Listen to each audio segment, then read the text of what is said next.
कंस रथ में बैठ गया, घोड़े हाँकने लगा, बहन को विदा करके जा रहा है। आकाशवाणी ने घोषणा की, अरे मूर्ख, जिस देवकी को तू ले जा रहा है उसका पुत्र ही तेरा काल है। जिस बहन को सहसा तू विदा कर रहा है उसके गर्भ में तेरा पाल है। जिस बहन को ले जा रहा है उसकी 8वीं संतान से तेरी मृत्यु है।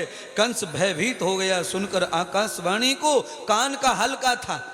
और याद रखना, जिस आदमी के अंदर ईर्षा, घृणा, दुश्मनी, चुगली, चांटी होती है, वो आदमी कान का बहुत हल्का होता है। वो किसी की बात को फट से मान लेता है और एक्शन करता है। कंस ने जैसे ही आकाशवाणी को सुना, एक्शन में आ गया, तलवार खींच ली मयान से, आओ देवकी के बाल पकड़ लिए और जमीन पर उतार लिया रथ में से। अरे बंधे हुए घुंघराले बालों में मोती जड़े थे और वो सुगंध मैनाएं लगी थी, सुगंध पुष्प लगे थे, मृदांग बज रहे थे, सारे मालाएं, सारे मोती तोड़ दिए और मारने के लिए आतुर हो गया। वसुदेव ने हाथ पकड़ा, कहा, एक कंस, तुम मेरे मित्र हो। मित्र होने के नाते ही मैंने अस्त्र नहीं उठाया है, तुम्हारा हाथ पकड़ा है। मेरी इधर पत्नी है और इधर मित्र है, मैं दोनों के बीच में धर्म संकट में हूं। मैंने फेरे लेते हुए सप्तपदी की है और सप्तपदी मैंने व्रत लिया है। मेरे जीते जी मेरी पत्नी के प्राण कोई नहीं ले सकता है, ये पति धर्म है। अगर किसी को समझ में आए तो मेरा जीवन, मेरी श्वास जब तक चल रही है, मेरी पत्नी को कोई दुखी नहीं कर सकता, ये पति धर्म है। यावतम लक्षणम कर्मम विभूषितम जातम प्रभो योगते है। जैसे ही भगवान ये व्रत लिया वसुदेव जी ने, पर हे मित्र, मैं तुम्हें भी मरता नहीं देख सकता। अगर तुम्हें मेरे पुत्र से खतरा है तो मैं व्रत लेता हूं, मित्र की संपत्ति लेता हूं कि जब तक 8 पुत्र जीवित मैं तुम्हारे हाथ में ना दे दूं, तब तक तुम मुझे अपनी नजरों के सामने रखो। कंस की बात समझ में आ गई। और कंस की बात समझ में क्यों आ गई? क्योंकि गीदड़ की जब मौत आती है तो लौट के गांव की ओर ही जाता है। जिस मथुरा से निकला उसी मथुरा को वापिस हो गया बहन और जमाता को लेकर, और जाते ही हथकड़ियां बेड़ियां डाल दी और जेल में बंद कर दिया। कंस के पिता उग्रसेन ने ऑब्जेक्शन किया, प्रतिशोध किया, विरोध किया, तो आज अपने पिता का मुकुट निकाल कर बैठा लिया सिर पर और उसने भी हथकड़ियां डालकर जेल में बंदी कर दिया। और सारी सेना से कहा, बोलो कंस भगवान की जय, बोलो। सेना डर के मारे कंस को भगवान मानकर जय जयकार करने लगे। महाराज, एक तो भगवान होते हैं अपने कर्मों से, गुण से, बिना कहे लोग जय बोलते हैं, और कुछ लोग डरा कर जय बुलवाते हैं अपने डरा के। कंस कैसा भगवान है? कंस है डरा कर जय बुलवा रहा है। जो भी कंस के वोट ना देवे, जो भी कंस के बारे में अच्छा ना बोले, कंस उसी को सतावे, उसी को तकलीफ में डाल दे। डर के मारे धीरे धीरे कंस के राजधानी से सब ब्राह्मण, साधु, संत सब पलायन कर गए, अलग अलग ब्राह्मण नगरों में चले गए। सबसे ज्यादा ब्रज के साधु, सबसे ज्यादा ब्रज के ब्राह्मण कंस के सामने जितने भी थे, सारे के सारे ब्राह्मण मध्य प्रदेश की धरती पर, क्षिप्रा नदी के तट पर, उज्जैन नगरी में सब ब्राह्मण ब्रज के गए हैं। कुल से इतिहास उठाकर देखो, कंस के भय से डर डर के चले गए सारे ब्राह्मण।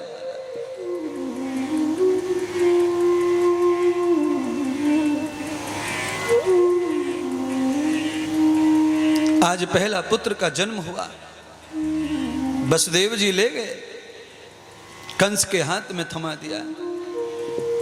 कंस ने बच्चे को देखा, ये तो भांजा है, भांजी, और भांजी को मारना, गाली देना, डांटना ये तो पाप है। हम तो भांजी का कन्यादान करते हैं, भांजी का कन्यादान करते हैं। भांजे को हम मान मानते हैं, उसे बर मानते हैं। मेरा तो 8वां पुत्र दुश्मन है, तो मैं बाल हत्या का पाप क्यों करूं? ऐसी बुद्धि में पुण्य आया कंस की, और बालक वसुदेव जी को वापस दे दिया। वसुदेव जी जैसे ही जेल में देवकी के पास में पहुंचे, तबम लक्षणम कर्म ये वो हरि विसंगति, भगवान विष्णु का सिंहासन हिल गया। भगवान विष्णु ने निश्चय किया अगर कंस ऐसे ही पुण्य करेगा तो फिर मेरा आना असंभव हो जाएगा। जाओ नारद जी कुछ सेवा करो। तब नारद जी मथुरा में पहुंचे कंस के यहाँ। तब नारद जी ने कंस को समझाया, अरे महाराज कंस, एक एक बालक आप छोड़ेंगे, आकाशवाणी को आपने सुना, जब 8 बालक छोड़ देंगे लास्ट में और पहले में 8वां कौन सा, पहला कौन सा, कैसे समझोगे। कंस की बुद्धि चक्कर में पड़ गई। दौड़कर कंस गया, वसुदेव जी के बच्चे को उठाकर पत्थर से कुचल दिया। देवकी करुणा कर करके माथा पटक पटक के रोने लगी, क्योंकि आंखों के सामने पत्थर से कुचल के मारा। मारने के भी ढंग होते हैं महाराज। गला दबा के मार दो अलग लगता है, पर आप किसी को पत्थर से कुचल के मारो तो बहुत ज्यादा पीड़ा, बहुत ज्यादा दुख और बहुत भयंकर पीड़ा लगती है महाराज। दशा अच्छी नहीं रहती है। इतना आताताई हो गया कंस। एक बच्चे को पत्थर से मारा, 2 बच्चों को पत्थर से मारा, 3 बच्चों को, 4 बच्चों को, 5 बच्चों को, 6 बच्चों को पत्थर से मार दिया। 7वां गर्भ देवकी के उदर में आया, तभी देवकी रोने लगी, हे गोविंद मेरी रक्षा करो परमात्मा, हे पतिदेव इस 7वें गर्भ को बचाओ। आज वसुदेव की बड़ी पत्नी आई हैं मिलने के लिए, तब ही भगवान की ऐसी लीला हुई कि देवकी का गर्भ रोहिणी के गर्भ में परिवर्तित हो गया। 7वां गर्भ रोहिणी लेके चली गई बालक को। 8वां गर्भ रोहिणी के से देवकी के गर्भ में आने के लिए घोर आकाशवाणी हो रही है। मथुरा में पहरा बढ़ गया, जेलों पे बड़े बड़े ताले ठकवा दिए, पहरेदार कई पहरेदार बढ़ा दिए। अब कंस को चैन नहीं पड़ता, शांति नहीं पड़ती। आज भगवान का वो दिन आया।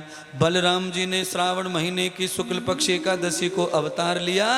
आज उत्सव नहीं किया बलराम का गोकुल में। जब यशोदा के लाला होगा तो दोनों का मिलके उत्सव होगा, ऐसा सोचकर गोपी कीर्तन कर रही हैं, भगवान को आमंत्रित कर रही हैं, हे गोविंद पधारो हमारे घर पधारो।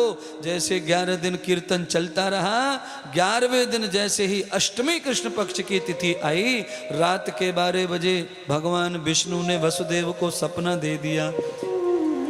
खिड़की में से भगवान विष्णु चतुर्भुज नारायण आ रहे हैं और वसुदेव को कह रहे हैं, मैं तुम्हारा बालक पुत्र बन के आया हूँ, मुझे जल्दी नंद के घर गोकुल पहुँचा दो यमुना पार, वहाँ कन्या का अवतार हुआ है योग माया के रूप में, उस माया को ले आओ और मुझे यशोदा के पालने में डाले आओ। आंखें खुली वसुदेव जी की, देखा कि सपना साक्षात हो गया, बगल में बालक है। देवकी को उठाया, देवकी ने बालक को देखा तो मोह में पड़ गई, पुत्र की ममता में पड़ गई। पल्लू से ढक दिया बच्चे को, कोई सिपाही ना देख ले, पल्लू फाड़ कर बच्चे को बांध दिया और सूप में रख दिया। वसुदेव जी के चरण पकड़ लिए, पतिदेव यमुना में ही बहा दो, पर कंस से बचा दो मेरे इस लाला को। आज वसुदेव जी ने लाला को सिर पे पधराया। जैसे ही वसुदेव जी के सिर पे कन्हैया बैठे, जेल के ताले टूट गए और पहरेदार भी सो गए। सारे देवता धरती में आ गए, मेघ और बादलों ने धरती को अंधेरे से भर दिया। चंद्रमा छुप गए और काली रात हो गई। अब देखे दिखाए दुनिया में, हाथ से हाथ ना दिखे, उंगली से उंगली ना दिखे, ऐसा धुंध छा गया मथुरा में महाराज। और जब से लेकर आज तक मथुरा में धुंध छा जाता है। गोकुल में 4 बजे गोविंद को रख दिया, योग माया को लेकर आ गए भगवान। जैसे योग माया मथुरा में पहुंची, रोने लगी। कंस को लगा कि बालक 8वां पैदा हो गया, दौड़ कर गया जेल में, पैर पकड़ लिए कन्या के और पत्थर से मारना चाहता। उसी समय लात मार करके उड़ गई। आकाशवाणी करती है, यदम ब्रह्मास्मि तदम पुरुषः अहम योग मायामस्तु तदम युक्ता नाम दुख। हे दुर्जन, हे दुष्ट, मैं योग माया हूं, मुझे तू क्या मारेगा? बड़े बड़े जति योगी सती मुझे नहीं मार पाए, तेरे मारने वाला ब्रज में पैदा हो गया है। अब तो कंस के हाल बेहाल हो गए। कान का हल्का था ना, इस पे भी भरोसा कर लिया उसने। गोकुल में जैसे ही सूर्य का आगमन हुआ, वसुदेव के पुत्र श्री पालने में है। रात को लाली सुलाई, आज तो नंद की बहन सुनंदा ने जब आकर फड़ुआ उठाया, पल्लू उठाया, सुबह सुबह लाला को देखा तो लाली से लाला बन गए। तो अब तो चमत्कार की पूरे के पूरे गोकुल में जय जय चमत्कार हो रहा है महाराज। जबरदस्त चमत्कार हो गया, चमत्कार हो गया दलवीर जी, चमत्कार हो गया। पूरे ब्रज मथुरा में चमत्कार हो गया। लाली लाला बन गई, लाली लाला बन गई। चमत्कार सा हो गया, लोगों हो गई बात ब्रज में चमत्कार हो गया महाराज। पूरे गोकुल को पता चल गया। नंद बाबा दौड़े, गोकुलवासी दौड़े, नंद के महल पर आ खड़े हो गए महाराज। अब हम आनंद उत्सव करें। नंद बाबा के घर में आनंद उत्सव हो रहा है। आज बड़ा आनंद मिला मुझे शांति से कथा कहने में। सब चीजें कही गई, नहीं कुछ रह जाता कुछ कह लेते। गोविंद गोकुल आयो, आयो गोविंद गोकुल आयो, गोविंद गोकुल आयो, ओ भैया आयो गोविंद गोकुल आयो, आयो गोविंद गोकुल आयो, आयो गोविंद गोकुल आयो। हरि बोल।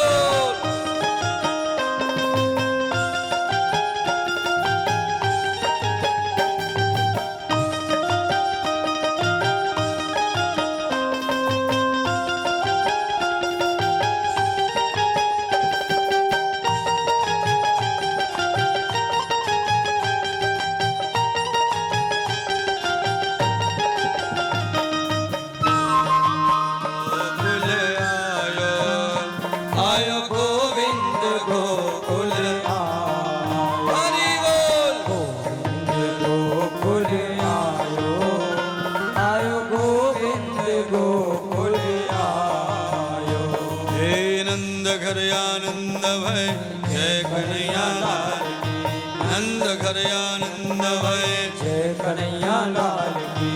डॉक्टर साहब खड़े हो जाइए। नंद घर आनंद भय जय कन्हैया लाल की, नंद घर आनंद भय जय कन्हैया लाल की। हाथी लाओ घोड़ा लाओ और लाओ पार की, हाथी लाओ घोड़ा लाओ और लाओ पार की। ज्वानन को लड्डू पेड़ा बूढ़न को लापसी, ज्वानन को लड्डू पेड़ा बूढ़न को लापसी। हे नंद घर आनंद भय जय कन्हैया लाल की, हे नंद घर आनंद भयो जय कन्हैया लाल की। नंद घर आनंद भय जय कन्हैया लाल की, हे नंद घर आनंद भय जय कन्हैया लाल की। हे नंद घर आनंद भय भयो जय कन्हैया लाल की।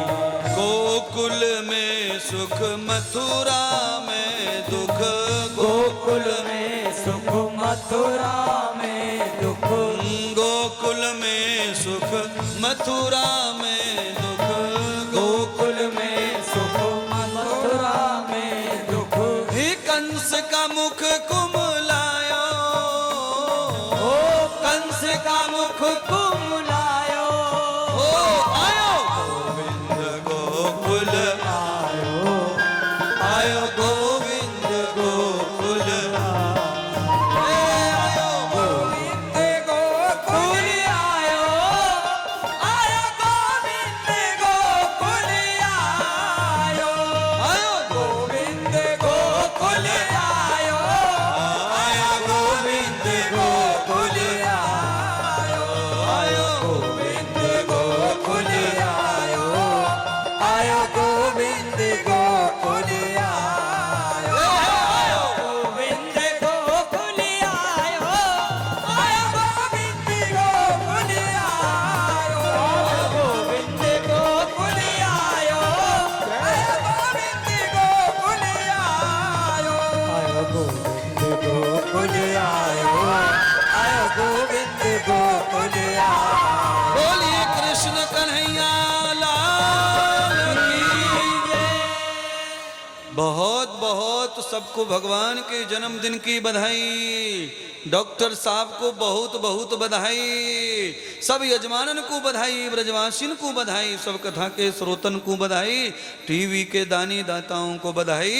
आप सबके सहयोग से गोविंद भगवान के जन्मदिन की शुभ घड़ी आज आई। एक और गीत गाएंगे नंद के लाला का, जोर से सबको नाच कूद के। ब्रज की धरती पर जहां भगवान आए वहीं पर कथा है, इसीलिए खूब आनंद के साथ में एक अच्छे से गीत भगवान की खुशी में गाएंगे। बधाई का गीत सब लोग गाएं। बोलो भैया बधाई गाओ लाला। आती है कि हम ही गाएं?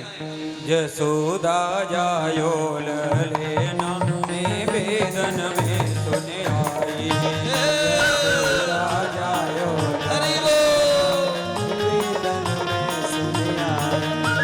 यशोदा जायो अरे भैया जरा, अब इससे ज्यादा शुभ घड़ी कब आएगी वंदना जी? ये तो सबसे बड़ी घड़ी है, इससे ज्यादा कब आएगा भैया शुभ घड़ी? पीछे वालों हरि बोल। ललेना में वेदन में सुने आई। यशोदा जायो ललेना में वेदन में सुने आई। शशिकला जी थोड़ी बधाई दे दो संगीत वालों को।